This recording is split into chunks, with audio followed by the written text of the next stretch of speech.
23 साल बाद अमेरिका एक बार फिर अरब में ग्राउंड ऑपरेशन की तैयारी में। ईरान के विरुद्ध ऑपरेशन एपिक फ्यूरी के दूसरे चरण का प्लान लगभग पूरा हो चुका है। सिर्फ इंतजार है तो डोनाल्ड ट्रंप की हरी झंडी का। दावा है कि ट्रंप संवर्धित यूरेनियम से लेकर ईरानी तेल तक पर कब्जा करना चाहते हैं, लेकिन अमेरिकी राष्ट्रपति के सामने सबसे बड़ा सवाल ईरान की तैयारी है, जिन्हें देखकर एक्सपर्ट्स ये मान रहे हैं कि अमेरिकी सैनिकों का ईरानी धरती पर उतरना मौत के कुएं में पैर रखना जैसा होगा। एक संवर्धित यूरेनियम अमेरिकी सेना अपने कंट्रोल में ले, जिसके लिए इस्फहान, नतांज, फोर्दो और पिकैक्स माउंटेन में ऑपरेशन चलाया जाए। दूसरा, खर्ग द्वीप पर कब्जा किया जाए ताकि ईरान का तेल एक्सपोर्ट हब बंद हो जाए। और तीसरा, अमेरिका हॉर्मुज स्ट्रेट को अपने कंट्रोल में लेकर तेल संकट को खत्म कर दे। डोनाल्ड ट्रंप ने कहा, ईरान से तेल छीनना मेरा पसंदीदा काम है, लेकिन अमेरिका में कुछ बेवकूफ लोग कहते हैं आप ऐसा क्यों कर रहे हैं, लेकिन वो बेवकूफ है। हो सकता है हम खर्ग द्वीप पर कब्जा कर लें, हो सकता है ना करें, हमारे पास कई विकल्प हैं। अरब में अमेरिका के मरीन कमांडो तैनात हैं। ये समंदर और जमीन दोनों जगह ऑपरेशन चलाने में माहिर हैं। मरीन कमांडो बड़े एम्फीबियस ग्रुप के साथ काम करते हैं, जल और थल दोनों जगह लड़ने में माहिर हैं। दुश्मन के इलाके में घुसकर ऑपरेशन चलाते हैं और उसे तबाह कर देते हैं। ये तीन तरह से दुश्मन के इलाके में घुसपैठ करते हैं। MV-22 ऑस्प्रे एयरक्राफ्ट के जरिए मरीन सीधे दुश्मन की सीमा के अंदर या ऊंची पहाड़ियों पर उतरते हैं, या फिर विशाल होवरक्राफ्ट के जरिए समंदर के रास्ते दुश्मन के इलाकों में दाखिल होते हैं।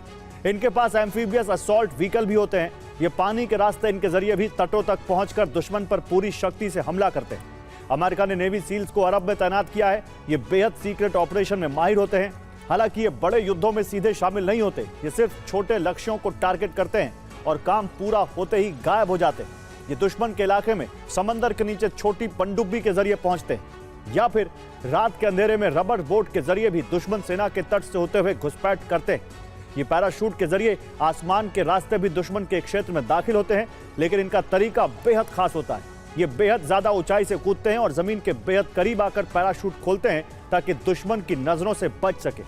अमेरिकी डेल्टा फोर्स के जवान भी ईरान सीमा के आसपास सीक्रेट लोकेशन पर मौजूद हैं।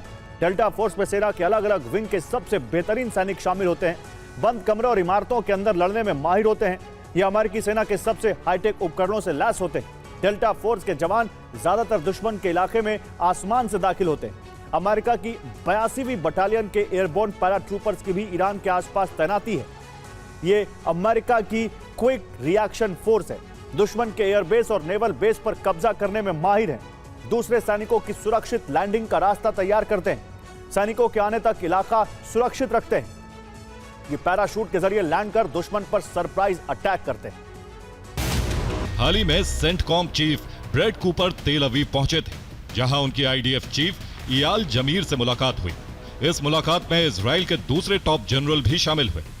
इसमें हॉर्मुज और संवर्धित यूरेनियम पर चर्चा हुई। साथ ही ईरान के खिलाफ जॉइंट ऑपरेशन पर भी बातचीत की गई। सबसे बड़ी न्यूक्लियर साइट हैं फोर्दो, नतांज और इस्फहान। दावा है कि यहां अंडरग्राउंड ठिकाने में संवर्धित यूरेनियम दबा हो सकता है। यहां हर वक्त बड़ी संख्या में ईरानी सेना मौजूद रहती है, जिसमें तोप और टैंकों की बड़ी टुकड़ी शामिल है। अमेरिका संवर्धित यूरेनियम को हासिल करने के लिए ग्राउंड ऑपरेशन शुरू करता है तो सबसे पहले एयर स्ट्राइक कर यहां मौजूद सैन्य तैनाती को तबाह करना होगा। इसके बाद अमेरिकी जवान यहां सुरक्षित पहुंच भी जाते हैं, तब भी किसी भी परमाणु केंद्र के सेंटर पॉइंट तक पहुंचना बेहद मुश्किल होगा। दरअसल जून में हुए ऑपरेशन मिडनाइट हैमर के दौरान फोर्दो, नतांज और इस्फहान के एंट्री पॉइंट्स को तबाह कर दिया गया था। रिपोर्ट्स की माने तो संवर्धित यूरेनियम तक पहुंचने का कोई रास्ता नहीं बचा है। ऐसे में अमेरिकी सेना को नीचे पहुंचने के लिए रास्ता तैयार करना होगा, जिसके लिए लंबा वक्त चाहिए, जो ईरान अमेरिकी सैनिकों को देने वाला नहीं है।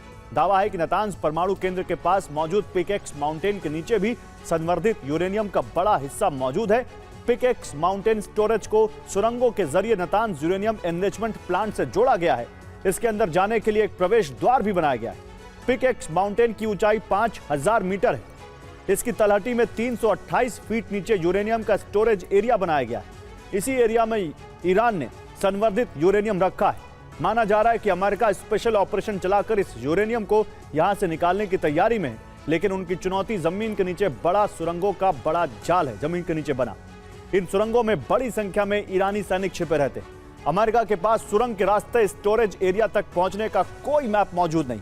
ऐसे में अगर अमेरिकी सैनिक यहां घुसते हैं तो यह पूरी तरह से एक ब्लाइंड ऑपरेशन होगा। ईरान ने जहां फिदा यूनिट तैयार की है, इसमें 10 लाख सैनिकों की भर्ती की गई है। ये फिदाइन की तरह काम करेंगे, हर वक्त रेडी टू अटैक मोड में रहेंगे। इस यूनिट को ऑटोमन साम्राज्य में जान निसार की तर्ज पर बनाया गया है। जान निसार के लड़ाके शासक के लिए जान देने के लिए तैयार रहते थे।